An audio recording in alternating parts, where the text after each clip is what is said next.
Whatever happens next, that's on you. You asked for this Thanksgiving comedy potluck. Just hope that I'm the guy that signed up to bring an entree and not the guy that signed up to bring plates. That shouldn't be allowed. I spent all morning preparing this delicious holiday treat to excite your taste buds. Those plates were in your cupboard from last year. Don't fight me on this. The label is still on the bottom, and the receipt is still between the two plate stacks. Holidays and family, it's a big deal. But people couldn't give a ham about Turkey Day.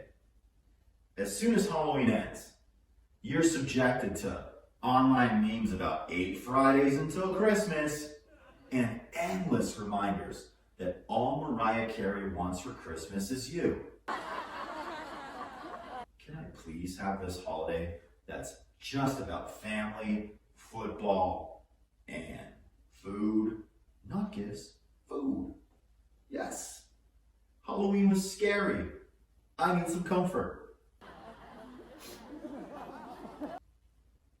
Thanksgiving sets a bar that shopping centers can't match.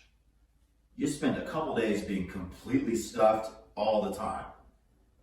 So when I have to go shopping and there's no gas station in the parking lot, I'm like, oh, what? Hey, I'm supposed to be completely full before I leave anywhere. Just the thought of it makes my stomach growl. Like a dog laying in the yard. An old man on the porch. Jogger coming by stops.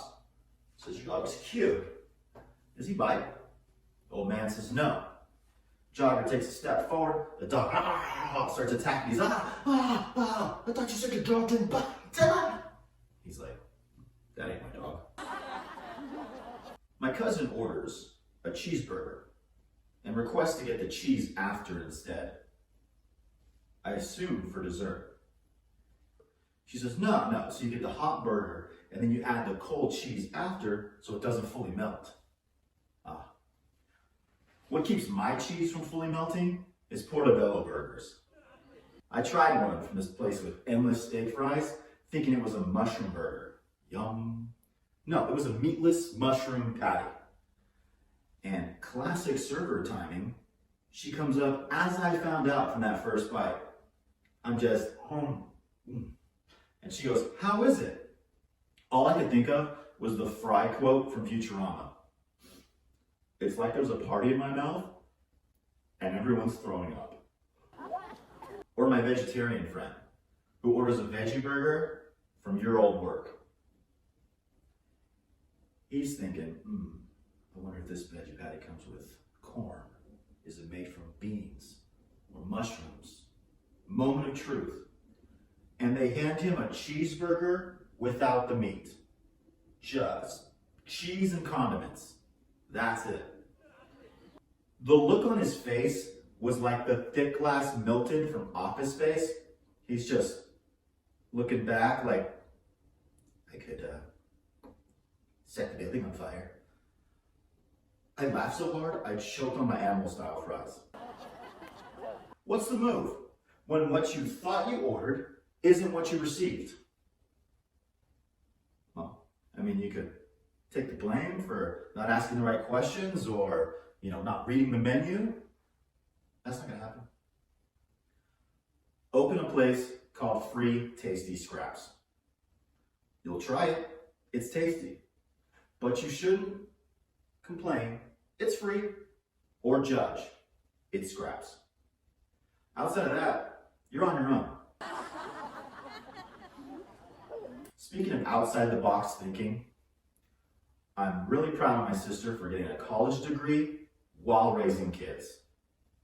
Well done. My little brother shows up to the graduation, t-shirt, shorts, hat, tats, chain, and kicks. Her dad shows up in a full suit in 90s heat. They walk up together. I said, you know you look like his legal representation, right? He laughs. I get it, client privacy. Well, good luck in court. He laughs again, like a steel trap. Why is his law practice not on the bus stop already? I saw cookie crumbs on the conference room table after an interview. What was that interview like? Be more exciting than this cookie and you're hired. They're like, what does that mean? If I'm more interested in finishing this cookie than finishing this interview, we won't be scheduling the second one. But I will be having a second one of these cookies. My boss has some kind of control over computers. Or he keeps magnets in his pockets. I'm not sure which. But any issue you're having with electronics, he can fix. Usually just by walking up. So you're like, well, I mean, see, look, when I click on this, it's supposed to, it's working now, always. So if he's out of the office for more than a week, things start to malfunction one by one. The printer, the phone, the computer, like they're testing to see if he'll show up. As soon as we have to call IT instead of calling him, the machines know they've won. And it starts to get real Skynet in there. If you know what I mean. Like, you start to hear a dog whistle buzz in the air, and you know they're coordinating the uprising. That's not even my most Terminator story. I used to work at a gym, same as my brother. And we had a member named John Connor. He stopped paying his bill. Yeah. I mean, it's not the end of the world, I hope.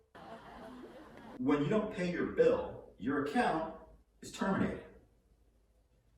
So when I needed a little pick-me-up, I'd ask one of my coworkers to search up John Connor's account and watch their brains melt as the red bar popped up, terminated. I feel bad for kids these days. Technology and adult fears just like sucked the experimental energy right out of childhoods. Remember Ding Dong Ditch, right?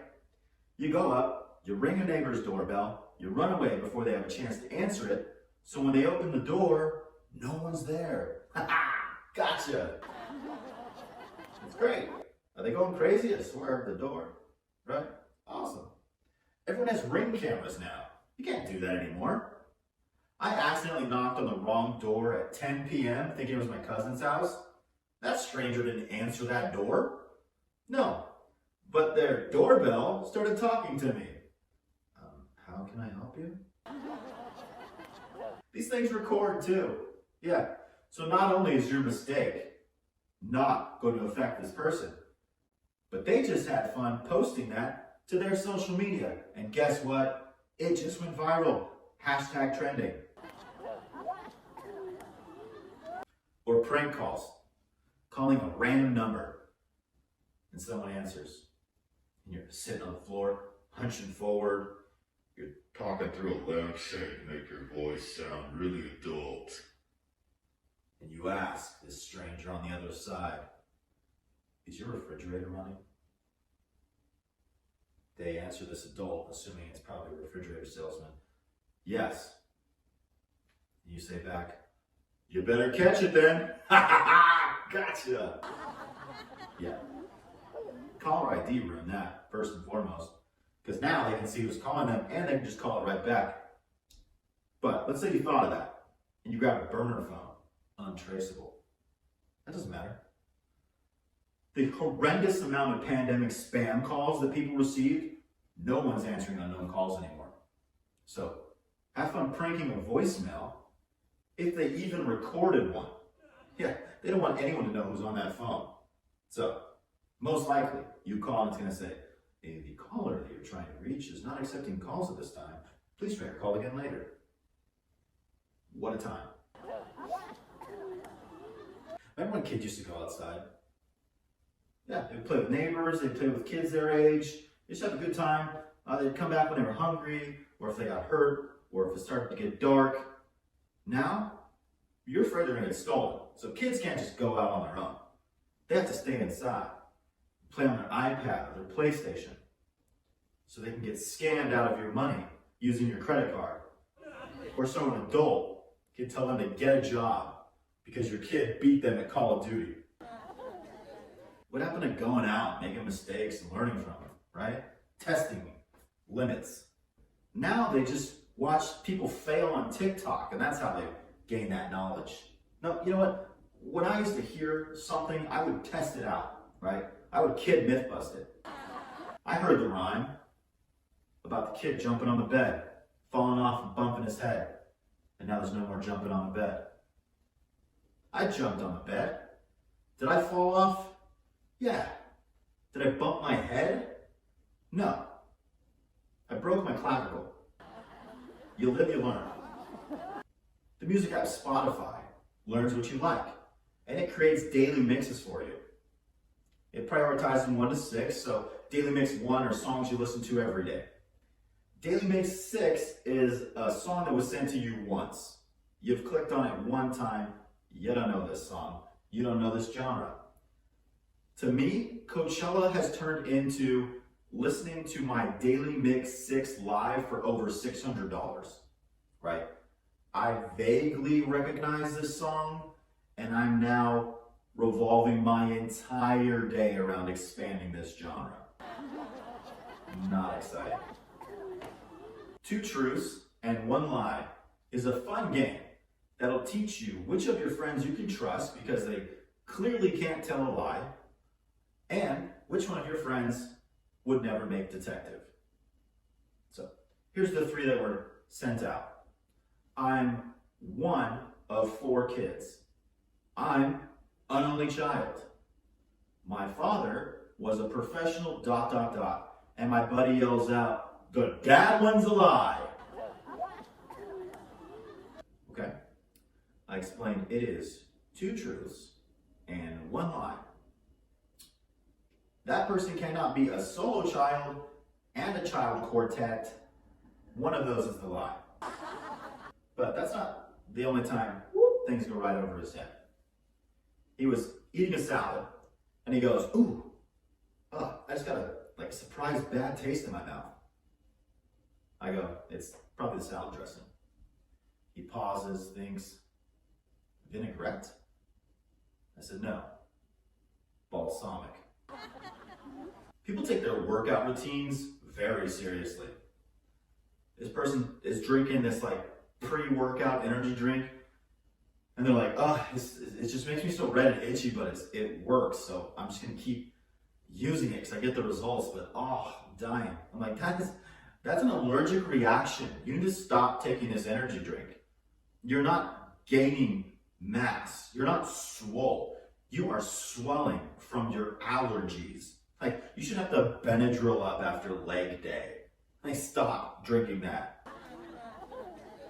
I couldn't peel my candy wrapper off, so I dropped it in my Mountain Dew. And moments later, the plastic wrapper surfaced. My buddy goes, I can't believe you're still drinking that. Don't you realize what that's doing to your insides? And I said, yeah, it's making them plastic free. You're right. Thank you, Mountain Dew. I know a guy that drinks a gallon of soda every day, right? He bragged about it. And he bragged about it in a group. And the group's response was, how are you still alive? My response was, wait, do they come in gallons? Like the milk carton with the chug handle on the side? Skull! Can you imagine? Give me a gallon of Baja Blast stat. So into that, you set down a gallon and you're like, oh, let me get you a cup. No need. This is my personal gallon. I worked in the call center. They didn't know what I looked like. And nobody looks like how they sound ever. So they wouldn't know it was me when I pulled up. So I'd come up with some strange issue as to why I was there. In this case, when I met my buddy for the first time, I pulled up to the drive, right? And he goes, do you have an appointment? No, I don't, but I was told to ask for you. He says, okay, well, welcome. Happy to have you. What's going on? And I said, well, have you seen the movie Christine about the possessed car? He says, yes. Perfect.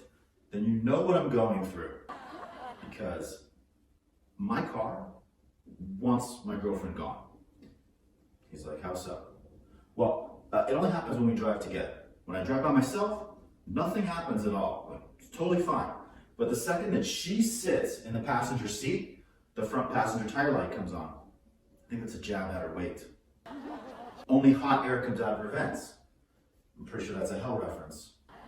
If I hit a speed bump, her seatbelt unclicks. If I slam on the brakes, her airbag turns off. If I go on the freeway, her window rolls down. My car wants her gone.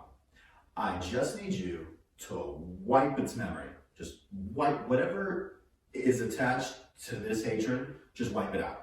So it forgets all about it. I mean, I don't know how long a software update takes. I mean, come on, it can't be more than an hour. So I'll just go sit and wait in the guest lounge. I'll have some coffee, use your Wi-Fi, and you just come grab me when it's done. He's like, well, I mean, it's very unique. There's some layers to that. So we would need to actually look at it first before we could, kind of figure out what the best course of action is from there. And I'm like, okay, that's fine then. I'll just take a rental car then. He says, well, the loaners do book in advance. I'm like, okay, well, let's book one then. He says, well, you'd have to check with the call center to see when the next available is. And that's the safe word. I would keep pushing until I heard call center because, again, I work in the call center. So I reply to him, I know, I work in the call center. When people complain about their car on the West Coast, out-of-towners like to point out, hey, at least you don't have to scrape ice off your windshield so you can drive.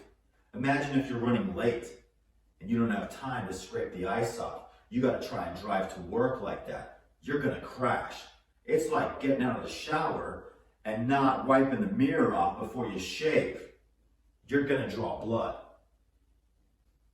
Okay. Yeah, I think we have a worse problem here in California. That would be first-time drivers that have a nicer car than you, right? Their brand new driver, who I wouldn't trust in my car, has a nicer car than the adult driver you see. Speaking of, I heard Costco Kirkland is coming out with golf drivers. The club quality is low, but it does come in a 4-pack. It's a shank waiting to happen. Like getting a new car for a new driver. They're gonna break it or crash it guaranteed.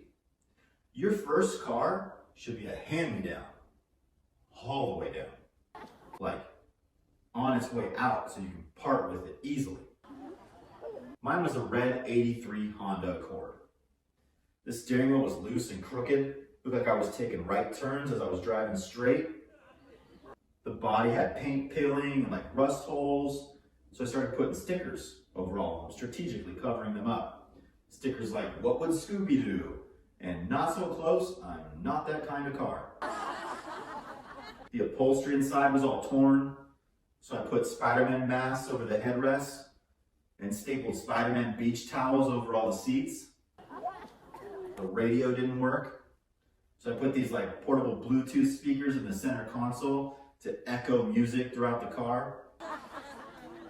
Whenever you popped it in reverse, it would go thump. I like to not warn my passengers if it was their first time driving with me. So we're ready to go. You guys ready? Oh, perfect. Pop it in. BAM!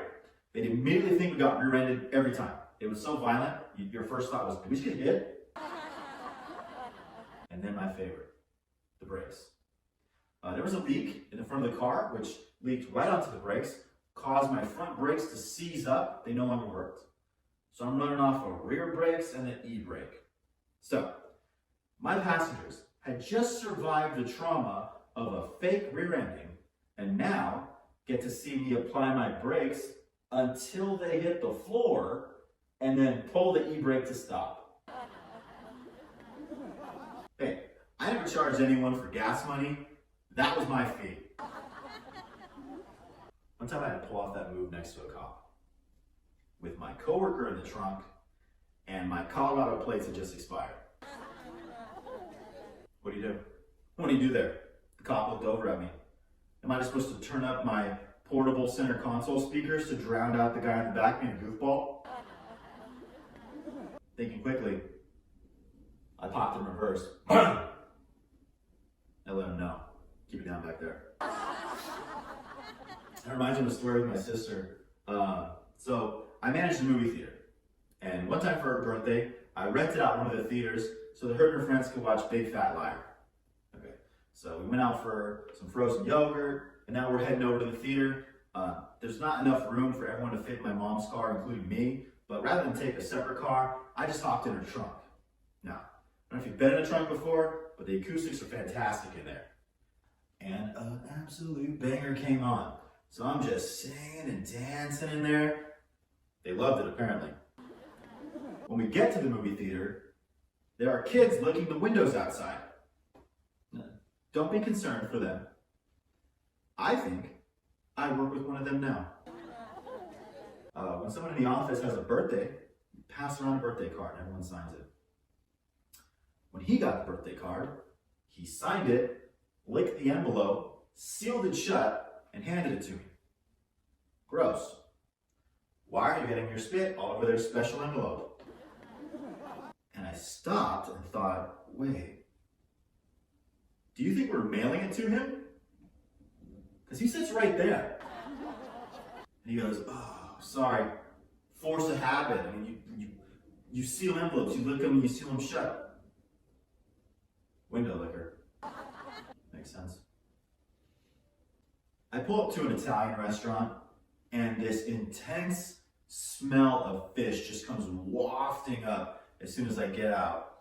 And I say, what is that smell?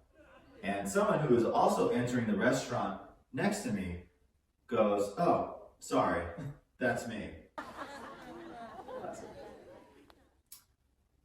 Fast forward. Bringing home some street tacos. Your partner says thank you. Then smells yours, smells hers. I smell fish. Where's that fish smell coming from? Then she leans over and sniffs your crotch. After she confirms from the second sniffing that it's not coming from your crotch, she goes back to happily eating her tacos. Like you weren't just treated like the new dog at the dog park. That's not normal. Like your smell-based suspicions or the way you verify that information. Be a human. Your partner not proposing to you is not always cold feet. Yeah. Sometimes you're dropping off the kids for their first day to new school. And they're nervous. It's a new school, right? And your partner's being a good parent. You're talking about how fast they grow up. It's just making you feel a certain way. And you start thinking, should I wait for the perfect proposal in an imperfect moment? Or should I take this perfect moment and propose now? Welling up inside, you turn to your partner who cuts you off with, don't get me the wrong way, but somebody told me I couldn't before and I regretted not doing it. So I don't care. This time, I'm going to get it. I want one of those cars with a stallion on it. And you're thinking, I hope she means a Bronco. And she says, ew, no, a Porsche. A Porsche? Looking into your eyes, she can see you returning the ring, opening up a storage unit for all your stuff, and turning in a relationship notice. So she backs that up and says, well, if we win the lottery, I'm getting one for sure. Huh. Nice save. Congratulations on your new nuptials. I'm super happy for you guys. I hope this entree of comedy filled you up. Thank you very much. You guys are awesome.